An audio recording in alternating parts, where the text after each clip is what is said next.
Salam saudara-saudara yang dikasihi Tuhan. Selamat pagi. Berjumpa lagi dengan saya Pastor Adi Jona Alfredo Pasalibu dalam siaran Extending Grace, sebuah pengajaran yang mengajarkan Injil kasih anugerah Allah yang terdapat dalam Kristus Yesus Tuhan dan Juru Selamat kita, Putra Tunggal Allah. Pada hari ini saya akan mengangkat sebuah topik atau tema tahun pintu kasih karunia terbuka. The year of open the door is grace. Tahun pintu kasih karunia terbuka. Manusia adalah makhluk ciptaan Allah yang diciptakan oleh Allah untuk berkembang biak di bumi dan memiliki tanggung jawab ilahi untuk keselamatan kekal, dan untuk menjadi segambar dan serupa dengan Allah yang adalah Khalid-Nya. Namun kabar buruknya, dosa masuk ke dalam dunia dan merusak serta menghancurkan rencana Allah dan keselamatan Allah, sehingga manusia tidak bisa menjalin hubungan komunikasi dengan Allah untuk menjadi serupa dan segambar dengan Dia. Lalu bagaimana cara supaya gambar dan rupa itu dipulihkan? Kita akan membahas pintu kasih karunia, makna dan filosofi dari pintu. Makna dari Pintu adalah bidang yang memudahkan sirkulasi antar ruang yang dilingkupi oleh sebuah dinding sebagai akses keluar masuk untuk mengalirkan udara ke dalam rumah untuk mendapatkan cahaya matahari. Gagasan filosofi dari pintu, yaitu permulaan hidup ketika manusia melihat dunia, muncul dari pintu, atau juga sebuah akses untuk keluar atau masuk. Manusia adalah ciptaan Allah yang spektakuler dan unik. Saudara percaya saudara dan saya adalah unik dan spektakuler di mata Allah? Ya, manusia mahakarya Allah yang berharga karena diciptakan segambar dan serupa dengan Allah. Tapi gambar dan rupa Allah itu rusak karena kebejatan, keberdosaan, kerusakan, kejahatan kita sebagai manusia. Dosa dan kejahatan, kebejatan, kerusakan, kenakalan manusia itu merusak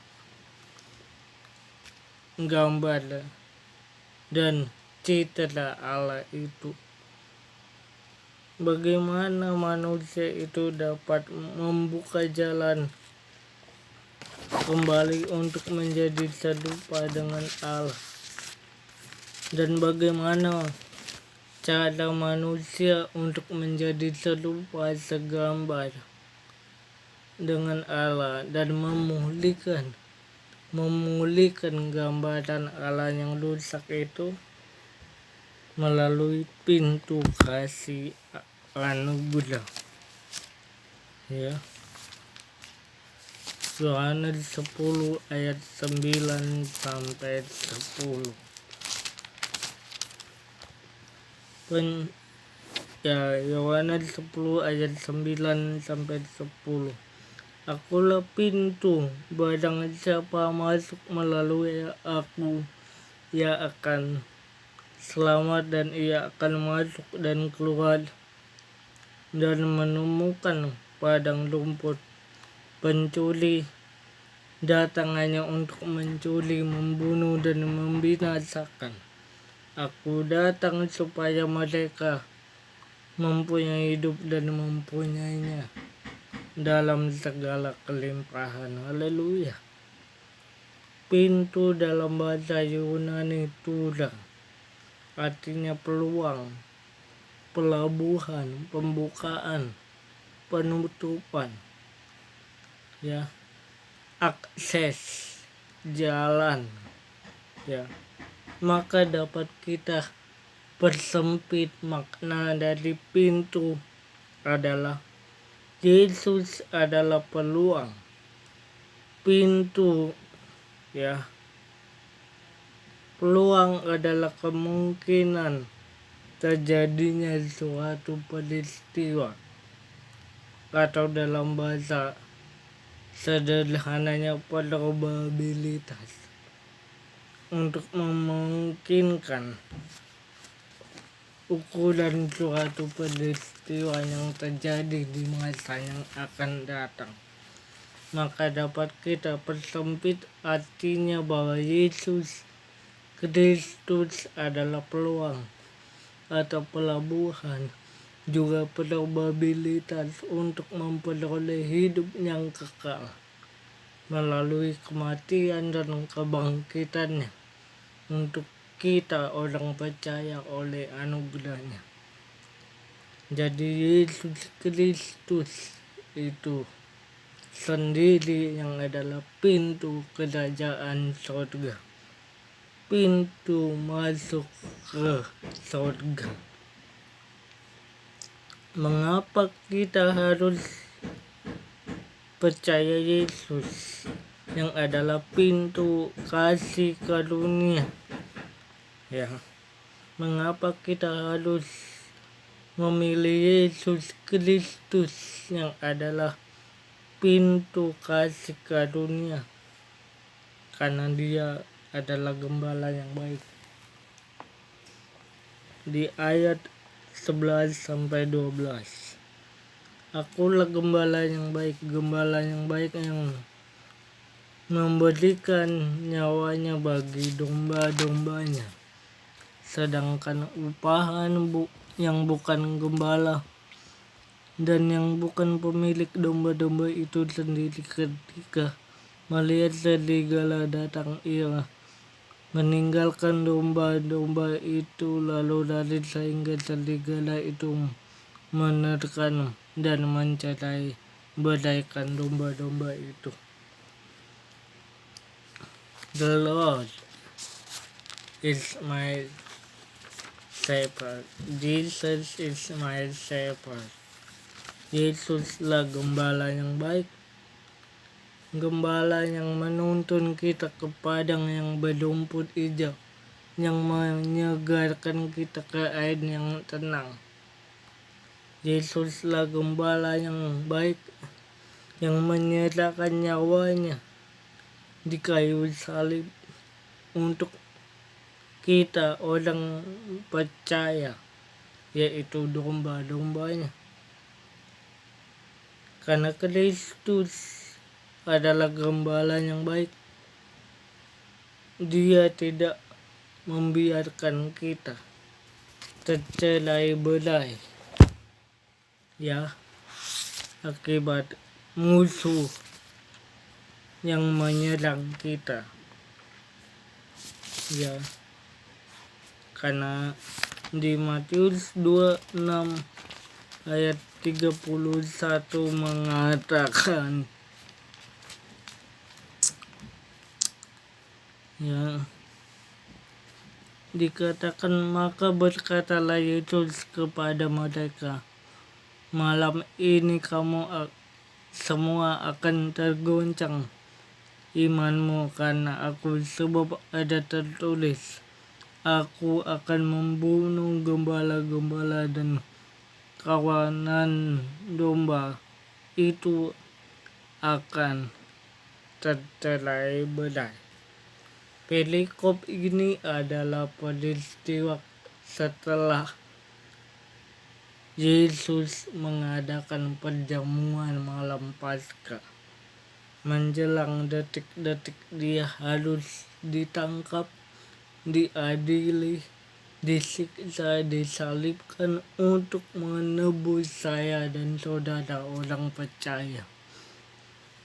Dia tidak akan membiarkan kita tercerai-berai, ya, karena dialah gembala yang baik.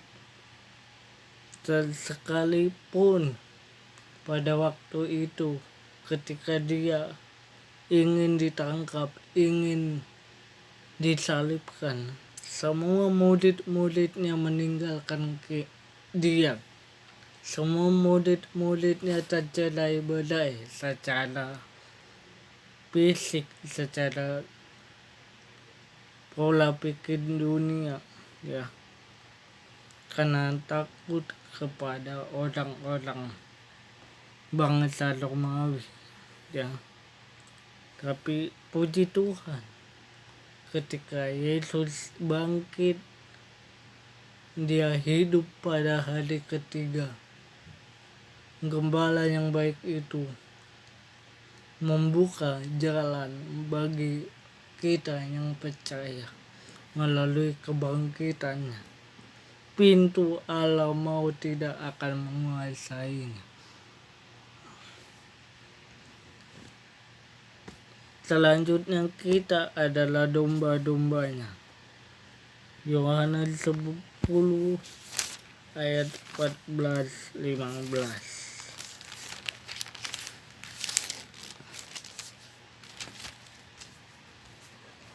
Akulah gembala yang baik, dan aku mengenal domba-dombaku, dan domba-dombaku mengenal aku. Sama seperti Bapa mengenal aku, dan aku mengenal Bapa, dan aku memberikan nyawaku bagi domba-dombaku. Saudara dan saya adalah domba-domba Kristus, ya, yang telah ditebus oleh darahnya yang mahal. Dia telah menyerahkan nyawanya, tubuhnya, darahnya di kayu salib demi memberikan pintu kasih karunia itu, ya. Kristus sebagai pintu kasih karunia, ya. Dialah akses jalan, ya, untuk kita menuju kepada Bapa di surga, ya. Karena banyak orang masih mencari keselamatan, masih mencari jalan untuk keselamatan, ya. Matius 11 ayat 27, semua telah diserahkan kepadaku oleh Bapakku, dan tidak seorang pun mengenal anak selain Bapa, dan tidak seorang pun mengenal Bapa selain anak, dan orang yang kepadanya anak itu berkenan menyatakannya, ya. Jadi Di sini dikatakan bahwa kita pun perlu mengenal Yesus yang adalah anak Allah, ya. Dialah putra tunggal Allah yang menjadi manusia, ya, untuk mati di kayu salib, menjadi korban domba sembelihan, supaya kita yang percaya tidak binasa melainkan beroleh hidup yang kekal. Maka kalau kita tahu bahwa kita adalah domba-domba Kristus, kita harus mengenal Dia sebagai pintu kasih karunia. Filipi 3 ayat 10. Rasul Paulus menegaskan, Filipi 3 ayat 10, yang ku kehendaki ialah mengenal Dia dan kuasa kebangkitannya dan persekutuan dalam penderitaannya, di mana aku menjadi serupa dengan Dia dalam kematiannya. Haleluya.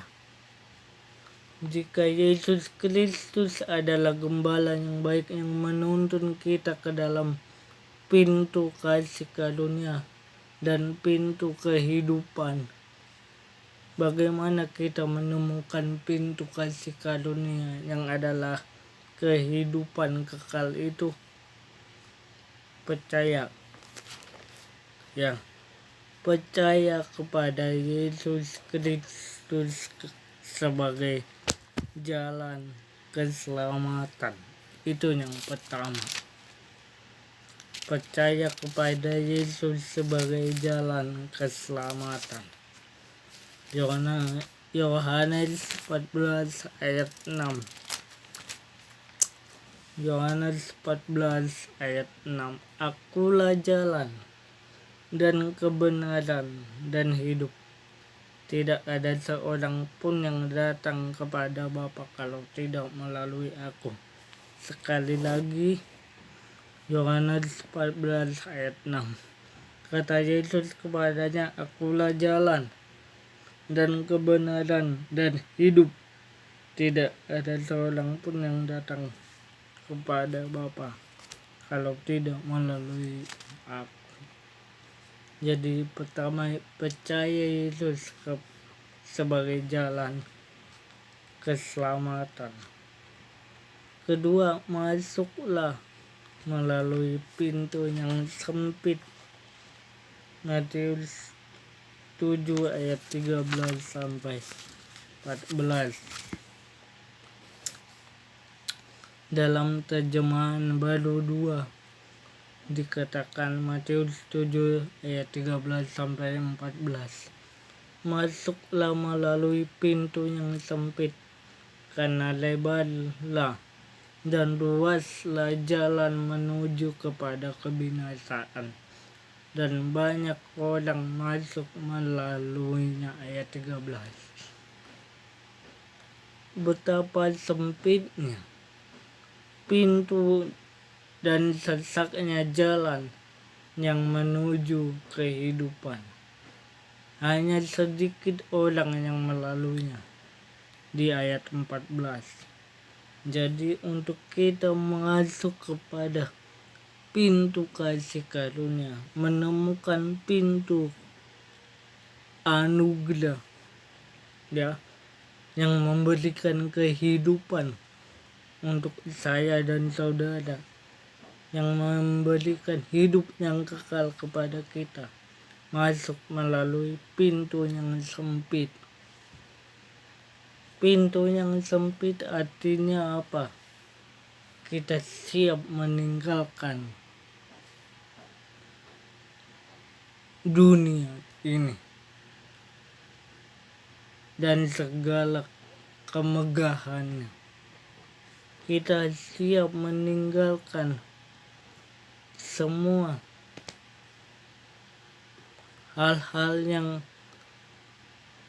ada di dalam dunia ini yang bersifat sementara yang bersifat semu, ya, karena Roma 12 ayat 2 mengatakan, janganlah kamu serupa dengan dunia ini, tetapi berubahlah oleh pembaruan budimu.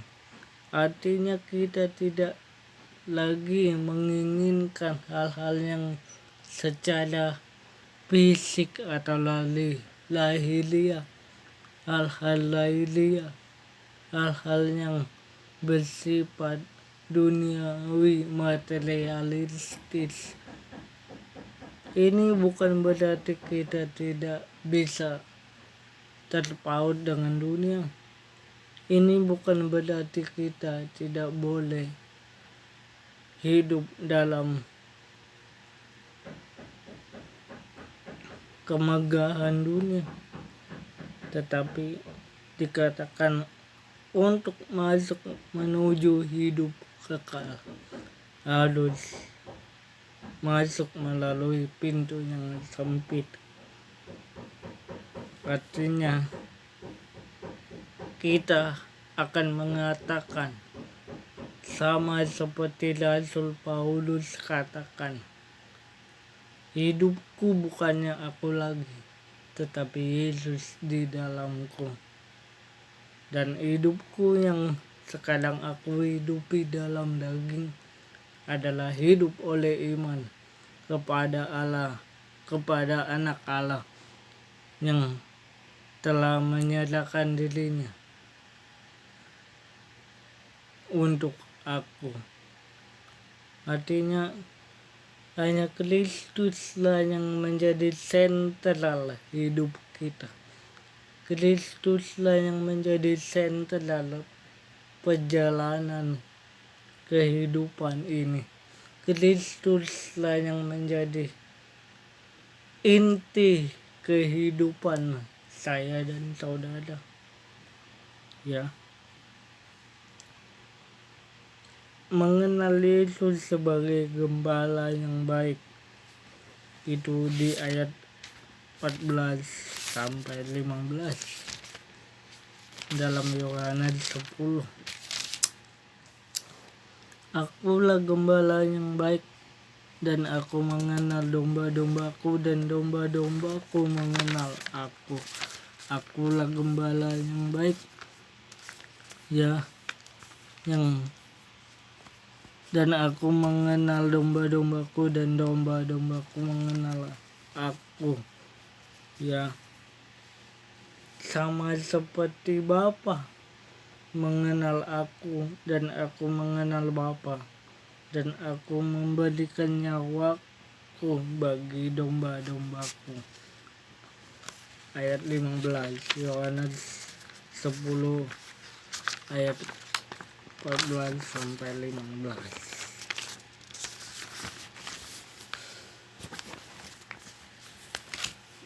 Apa yang menjadi inti dari kebenaran Injil Kristus ini? Yaitu banyak orang di akhir zaman ini mencari jalan keluar dan keajaiban serta pintu keselamatan, tapi tidak ada yang menemukannya. Kabar baiknya, Yesus datang, Kristus datang sebagai pintu anugerah dan keselamatan hidup kekal bagi saudara yang terberkati dalam program ini. Mohon bantuannya untuk mendukung channel ini dalam menekan tombol like, komen, dan subscribe. Atas perhatiannya dan kerjasamanya saya ucapkan terima kasih. Tuhan memberkati.